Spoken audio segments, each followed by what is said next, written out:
By now, I know most of you are probably getting sick of talking about masculinity, much less injecting this conversation into beloved characters where it oftentimes has no business in. Yes, let's talk about what Han Solo can teach us about being a man. Obviously, by his name, we know he's a reference to masturbation. That's why he was a crappy father who left his family for galactic milk. To be honest, I thought this topic had been exhausted a long time ago, which is why I was extremely shocked, flabbergasted, stupefied, back when I had only 60 subscribers, and I saw that my greatest success, and still to this day, was my video on Aragorn's masculinity. I only ever made that video due to a friend's request, and I thought the whole idea was even a little cringe at the time, if I'm being honest. But to this day, 2 years later, we still haven't had enough of this conversation. Hollywood is still trying to destroy it, and not to mention the rise of Andrew Tate and that whole crap show. And I think it's because society itself has no greater sense of purpose these days, which makes us feel aimless as men, since manhood is defined by purpose, a mission one can fulfill which is tied to what it means to be a man.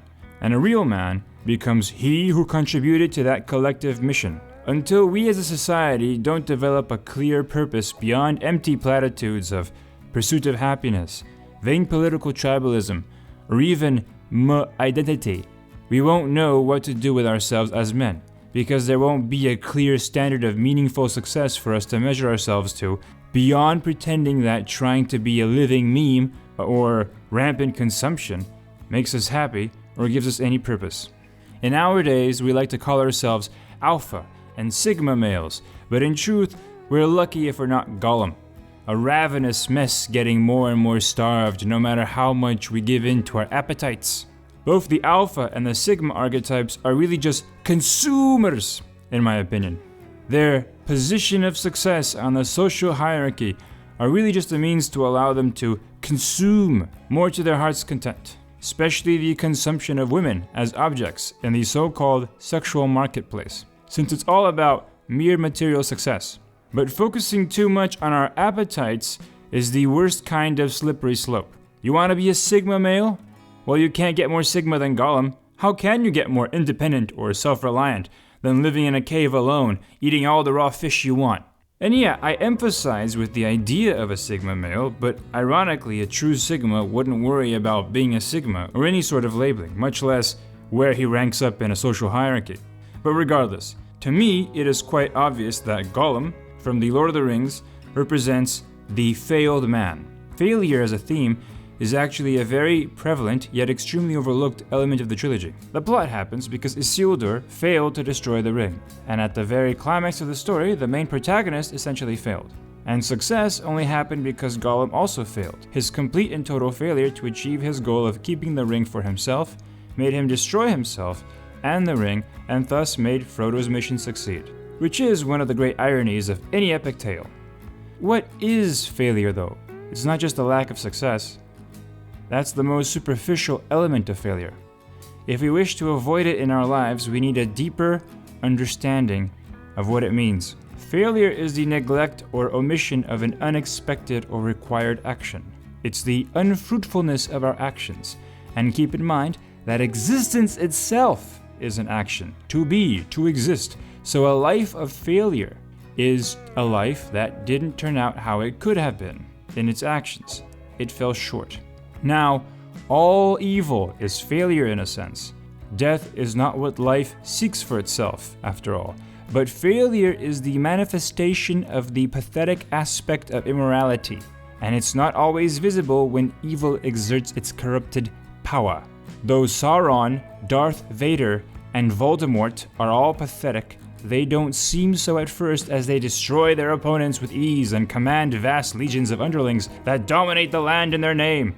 It's only when you look closer that you realize that Sauron was an insecure douche who had to dominate to feel good about himself, and Darth Vader was a massive simp, and not to mention Voldemort is one of those retards who never got over their school years.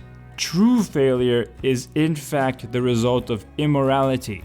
One fails when they neglect to do their part. However, if your life falls short even as you do your best to be moral and responsible, then you're not really a failure, you're a victim. And that's not your fault. But it's either someone else's or the general unfairness of reality. Discerning victimhood from failure is one of the most difficult riddles in life, and it requires a lot of wisdom. No wonder it's so controversial in politics. Even in Gollum as a character, it's hotly debated. Is Gollum a victim of the ring? Or is he a failure who chose not to fight its seduction as well as he could have? Well, the fact that the ring had its influence over many other characters who did not kill their loved ones at the first opportunity, it's a clear indication that Gollum is in fact immoral. The ring made me do it is not a suitable defense. Yet I still have to address the elephant in the room here and talk about Gollum as a symbol of addiction. And yes, of course, there is that element. Addiction is a great evil that possesses us. And the truth is, we're all struggling against an addiction to something, one way or another. You know, a bad habit of some kind. Smeagol embraced it to his own demise, preferring whatever high he was feeling over his own well-being, and especially the well-being of others. Though being an addict alone does not make you a failure, giving up on the fight against it does. Don't give up, my friends. The fight is worth it. When looking at Gollum and his wretchedness and abhorrent maliciousness, we must remember that he's not a demonization of addiction, as Frodo and Bilbo are also representative of this struggle. Gollum simply demonstrates what happens when moral failure makes everything worse. Addiction is a weakness, but that doesn't mean that the addict as a person is weak. It takes a lot of strength to fight addiction, and to find hope in the darkness as your own mind and body betray you by craving what destroys you. And people often can fall into addiction for a myriad of reasons, not always due to a moral failure on their part. It's not correct to assume all who are victims of addiction are degenerates, though some are, like Gollum, but others are like Bilbo, who found it innocently enough during a dark moment of their life journey. It started out as a small habit that helped them cope with the adversity a bit. Nothing irresponsible, just a few occasional drinks to take the edge off, until suddenly it got out of hand and he had to go to elf rehab for a while. But then, through his own good choices and the love of his friends and family, he was set free. Addiction is the result of a pattern of behavior that falls into a negative feedback loop, where the desired rush diminishes each time, forcing people to commit more to that behavior until it overwhelms them. The brain gets tricked into this pattern of seeking the rush. It's the result of the human condition, and any one of us can fall into it. That's why being judgmental against those struggling against addiction is short-sighted, and if you think you're a hotshot immune to it, that will only make certain that you yourself will probably fall into it, since you'll neglect caution. Addiction is such an exploitable bug of the human organism that it has even been used as a weapon of warfare and subversion, where entire nations try getting rival populations addicted to various things in order to subjugate them, like opium or TikTok, which is precisely Sauron's plan when he invented the Rings of Power in the first place. The ring is a good example of weaponized addiction, similar to what we've seen throughout history. The slavery to your impulses and urges that addiction causes can be vanquished, however, through a continuous and disciplined approach to breaking the cycle of behavior. It's about nurturing your inner strength over time and surrounding yourself with support and a loving community, the opposite of what Gollum did, as he chose his desires for the rush over a friendship with Frodo, while Bilbo chose Frodo and Gandalf over the ring. Fighting addiction is extremely painful, but surrendering to it is even more so.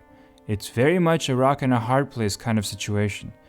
Denying the craving hurts, but falling into it will only make it worse, and it will be even more painful as it destroys your body and your soul. But the key is to understand that these are different kinds of pain.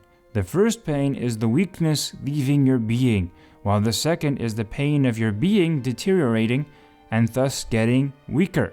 So you must choose the first type of pain. One form of addiction directly connected to the nature of masculinity is of course the addiction to pornography, which one does not have to face alone, thanks to today's sponsor. In our day and age, porn addiction has to be the closest thing to the Ring of Sauron in the real world. Think about it.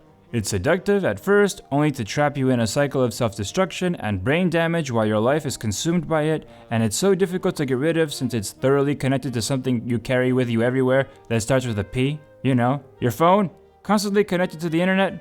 Also, I'm pretty sure it's a military-grade weapon to destroy the West. Anyway, no wonder it's a serious and fast-spreading problem affecting the health of billions worldwide.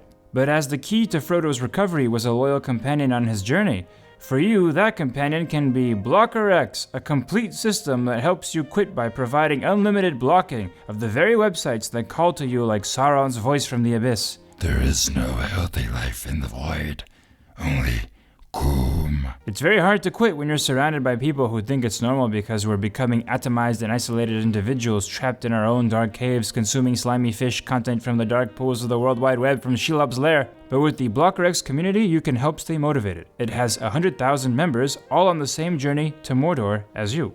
The other blockers have the problem of easily being uninstalled, but Blocker X can only be uninstalled with the permission of your buddy. That's right. They're incorporating Samwise Gamgee into the system where he goes, "No, Mr. Frodo, you don't need no dubious anime waifus. You're not watching it for the story." But seriously, you can add websites, apps, and keywords to the block list, send daily report to your buddy, deactivate apps for 10 minutes after any adult content is blocked through strict mode, and access courses to help you with your journey, and many other features. There are many people who get very defensive over pornography these days, and they seem to be getting more and more aggressive, becoming eerily similar to Gollum trying to protect his precious. And it gets worse when they get angry over you trying to overcome it on your own life. So they write articles calling you a danger to a free society or some retarded crap like that, when in fact, you're searching for your own freedom from addiction. Which is why I strongly suggest Blocker X and start your journey towards self-development. Use the link to install it in the pinned comment and the description. Good luck, Mr. Frodo. Now back to the video. Every person who becomes a failure is in part a victim, since they do fall short in defending themselves against the difficulties of the world.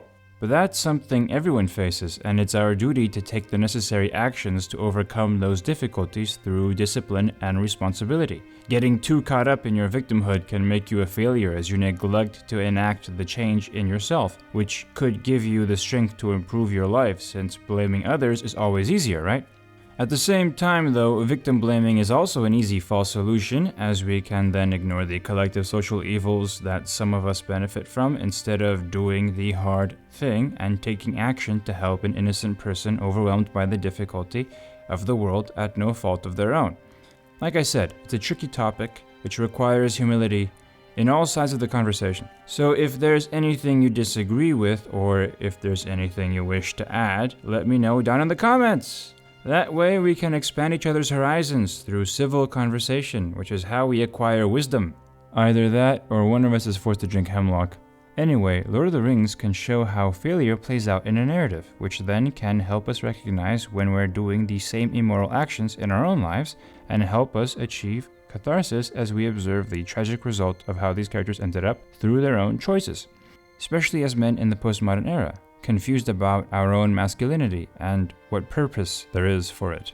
The 3 examples of a failed man in the trilogy are displayed in 3 characters, Gollum, Denethor, and Wormtongue, representing slavery to passions, despair, and cowardly self-interest. Gollum being the most important because his submission to his own desires is what makes him also display the aspects of the other 2 characters from time to time, making him basically the quintessential failure.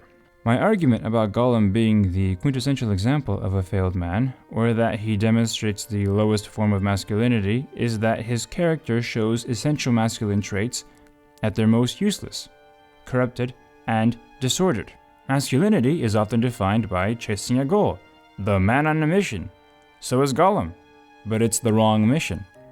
Masculinity often requires aggression and the will to defend, and Gollum has that. But what is he defending? What makes him aggressive? Pure selfishness. Manhood at its core requires you to endure suffering, to take things like a man, and Gollum is certainly suffering. But for what? His precious? The thing is destroying him from the inside out, and the result of his disordered passions, and being so misaligned with what is truly good and beautiful, Gollum becomes ugly and weak, to the point that even his expressions of masculinity become pathetic. Yeah, Gollum has aggression, but when he tries picking a fight, he usually loses. Yeah, he's endured great suffering, but he whines about it like a wimp. And yeah, he's driven by a singular goal, but fails to fulfill it. In the real world, there are many different types of men who resemble Gollum in key ways. The meme of the Redditor, or the Discord mod, they resemble Gollum in their isolation as they observe the world, concealed within the internet from their man caves. Then we have the celebrity hedonist, who's successful, but then goes through a massive breakdown and becomes a nuisance to society, and then has to be isolated in a rehab or prison or house arrest.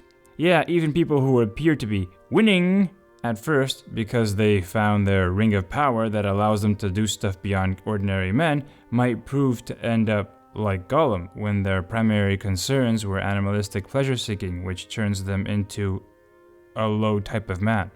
And the third is the Coomer, wasting away, destroying their own willpower, blasting their brain with filth, deteriorating their own health, and getting extremely aggressive whenever you dare criticize their habit. Just go look in the comments, I guarantee you're gonna find a few Coomers there complaining.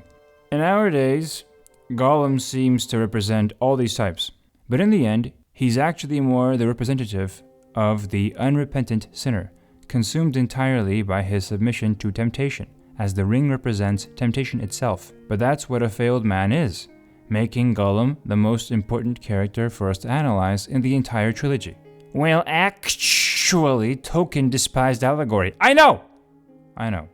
But not symbolism. Having elements of his story representing greater themes by being a concrete example of something abstract is riddled throughout the books. Tolkien says so himself that he used symbolism, and when you carefully read his quote on allegory, you see that he dislikes one-for-one representations meant by the author, which cannot be applied another way by the reader. But he was seeking to make a work with applicability, where we as readers could see how some of his story elements can be relevant to our current social circumstances.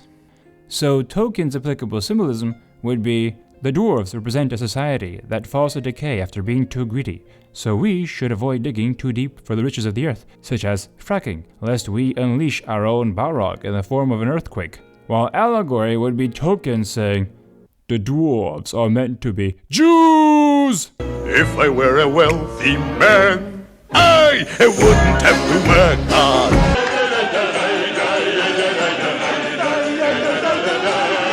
Therefore, us analyzing how Gollum is an incel is exactly what Tolkien would have wanted. I'm kidding. There's more than just, Gollum can't get some hobbit tail. The psychologist Carl Jung believed that mythological stories revealed archetypes that were manifested patterns of behavior that different individuals found themselves manifesting. The Lord of the Rings, being written as an intended work of mythology by the biggest myth nerd in recent history, is filled with such archetypes. It's a modern iteration of ancient wisdom as Tolkien adapted these myths in his own writing. It's not just a colorful cast of characters, which is ironically more bland in Rings of Power despite the superficial diversity, but a plethora of symbols passed down throughout the ages, based on human experience. Kind of like how some dude named Dick was such a raging a-hole in history that his name became an insult, ruining everything for all the other dicks. This is exactly why Gollum, or Smeagol as he's also called, is the most important out of all these characters in all of the Lord of the Rings, because he's the most applicable to us. The horrifying and depressing truth is that it's extremely hard to be an Aragorn, or a Frodo, or a Sam, not to mention a Gandalf. It's even extremely hard to be a Pippin or a Merry. Not even Boromir, as relatable as he is that easily attainable unless we're willing to die to make things right. All of these archetypes display unbelievable heroism in the face of death and destruction, and unless we become war veterans, or do incredible acts of charity, or challenge the wrath of a dictatorship, like many real-world heroes do, chances are we don't live up to these archetypes. The only possible exception might be if you become a real good parent, in which case you are definitely a great hero to your kids. But even that is beyond the reach of many of us who are terrified of children. Like the wailing of a banshee. Meanwhile, it's extremely easy to become Gollum, and most of us already are in some way. I know I am, and my Smeagol is desperately trying to keep him at bay so I don't get entirely consumed by my temptations. This is because Gollum in his entirety perfectly encapsulates what we're all almost about to become if we give up. The man who refused to repent and improve to the point that he fails so hard he is dissolved into the nothingness that he achieved for himself. He is different to Boromir, who is the man who failed but repented, becoming an archetype of the penitent. And I know what many of you might be thinking. Why should we analyze Gollum as the archetype of failed masculinity? Why not just a failed person in general? Are you saying women can't be failures? Well, I'll have you know that women can be just as pathetic. My equality! And yeah, that's true. We can definitely analyze Gollum's universal aspects that apply to both sexes, but there are differences between the genders, as we know from psychology, and pathological behavior does in fact manifest differently in both sexes, due to differences in strengths and weaknesses. Gollum's severe antisocial behavior is highly typical of men who failed. The isolation, the loitering in the darkness, the criminal behavior as a lone wolf rogue causing trouble. Statistically, this is a very male thing. While for women, I'd say that a good example of a total moral failure who is like Gollum, but in a dress, would be Bellatrix from Harry Potter, or Harley Quinn before she was turned into an anti-hero for some reason. Her failure is more social and defined by running with the wrong crowd and developing a type of groupthink, fanaticism, and fangirling so hard she kills people then gets herself killed. When women fail, they tend to be the screeching harpies that scream talking points of an ideology and dissolve their individuality completely for a group or another person. While for men, it's the opposite, with him becoming an atomized individual, usually. Males who are fanatic group thinkers usually aren't social failures, at least like Gollum or Bellatrix and Harley Quinn, who suffer constant abuse and become too weak to defend themselves in their own context. But fanatic men are often powerful lieutenants of a cause.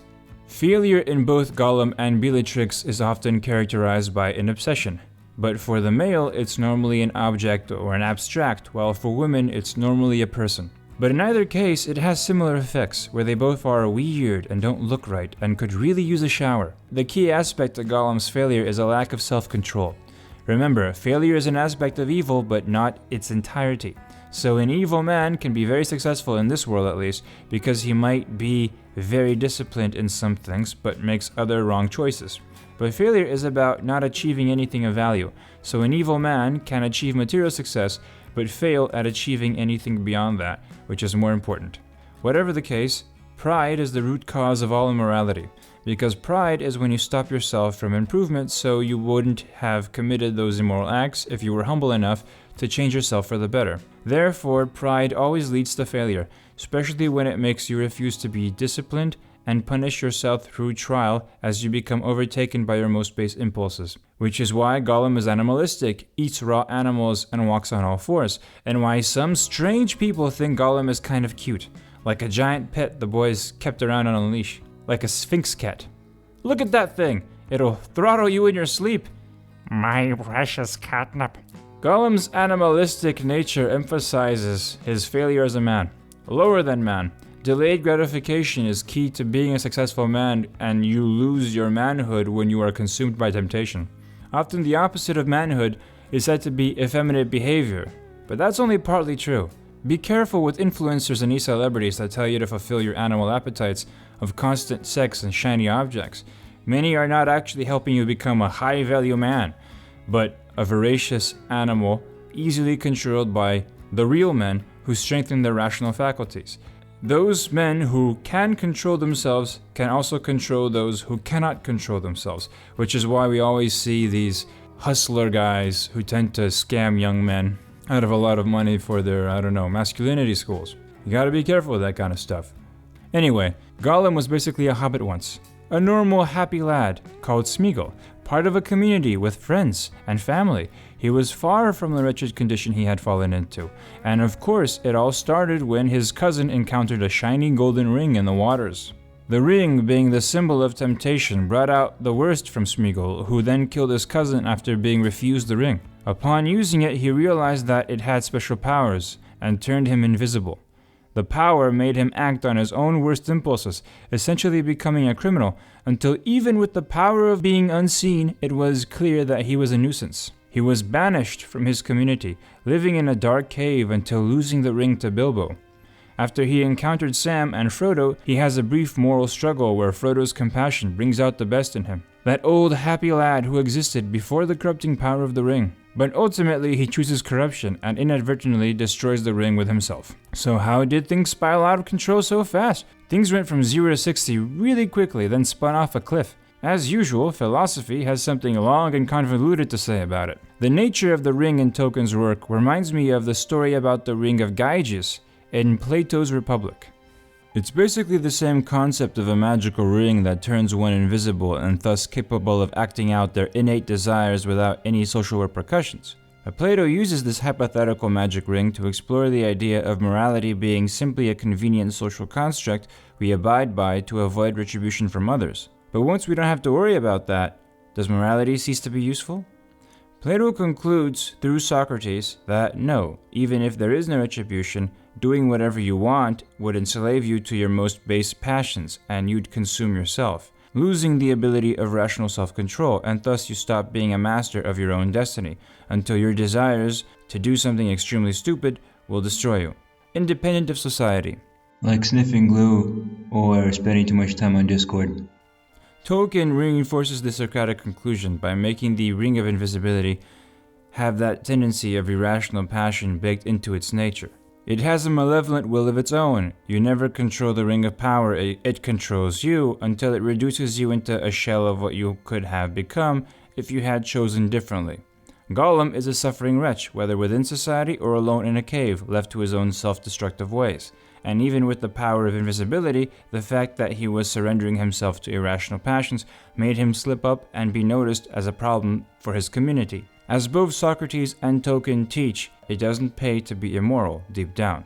The ring's invisibility power is the idea that whatever a person does while unseen helps us see what the person's true nature is, because only by seeing what the person is willing to do when they can't be condemned can we see what the person actually is like as opposed to what they pretend to be to get by. Though it's important to note that a person's true nature isn't static, it's constant decision making, and at any moment a person can course correct, which is why Frodo is always merciful to Gollum. He's trying to give him a chance. Self-control is the key to success because the more you control yourself, the more you can influence what happens to you in your life. Even if there are forces you can't control, it would be even worse if you yourself were one of those forces acting against your own self-interest. And Gollum has several vices that keep him from ever choosing salvation and self-improvement, as we see throughout the story and can learn from so as to avoid it in ourselves. Gollum is cowardly, manipulative, short-sighted, narcissistic, useless, and dedicated to nothing but his desires for his way of doing things. We see how he's constantly afraid to face the truth about himself and his own faults. He's always blaming others for what happens to him. It's their fault, and everyone else is the problem. It's my birthday, and we want it. That's why it's okay to murder his cousin. Thieves! Bagginses! When actually poor Bilbo was just defending himself. He has no clue of the bigger picture and has little clue just what the ring is and what it's doing to him. And he's essentially a lazy, pathetic little man caught up in his own head. And he's a self-centered twat manipulating others when it suits him. Not to mention that he whines all the time when he doesn't get what he wants, crying in front of people to try to emotionally coerce them. As a result, he's a real pain in the tushy, and the only reason why anyone at all would keep him around is pity, and out of an ever more elusive hope that, through compassion, he'll get a clue and change his ways. Now, it's important to note that Gollum is not mentally ill. He doesn't have this dissociative personality disorder or anything like that. His dual personality that he has, where he alternates from good nature to malignant, represents his constant moral struggle. Smeagol's fall was due to a personal moral failing, even with the external influence of the ring. However, Tolkien, being a Catholic, used many biblical themes, like demonic possession. The ring is literally containing a demonic spirit that possesses you, and Gollum's weird throat noises and using the they-them pronouns by addressing himself as we and us is how possessed people talk in the Bible. I am Mr. Beast. We are like a legion. We are one. We are many. Not to mention, he kinda looks like the possessed chick from The Exorcist. I bet you won't ever see him the same way again. But even with the demonic influence, all the ring really does is entice you and lie to you. It's your decision to follow its BS. So Gollum is not off the hook, despite Sauron also being to blame. Frodo suffered from the weight of his burden as well, and although he failed as an individual, he succeeded as a community. Namely, Sam always being there for him and providing support. And because of that, Frodo was able to endure up until that climactic moment where the ring was too much for him. But he still recovered afterwards, despite having his moment of weakness. The weird thing about life is that failing itself doesn't make you a failure. We all have those moments. It's dancing to your own demise that makes you a true failure, which is what happened in the books. They changed it in the movies, but originally, after getting the ring from Frodo, Gollum danced to his false victory so wildly that he lost his balance and fell to his death, which is a very poignant way to kill a character like Gollum. The way of his death really says it all about him. Can you imagine being so far gone that you wish to relish in your own destruction and celebrate your slow, painful death as you make it the core part of your identity and let it destroy everything else about you until you are a hollow shell of yourself, and you accept that, you celebrate that? That, my friends, is what failure is. It's not stumbling, it's not having difficulty, it's not struggling, and it's not falling short from time to time. It's enjoying your own demise. And that's a false solution to your struggle.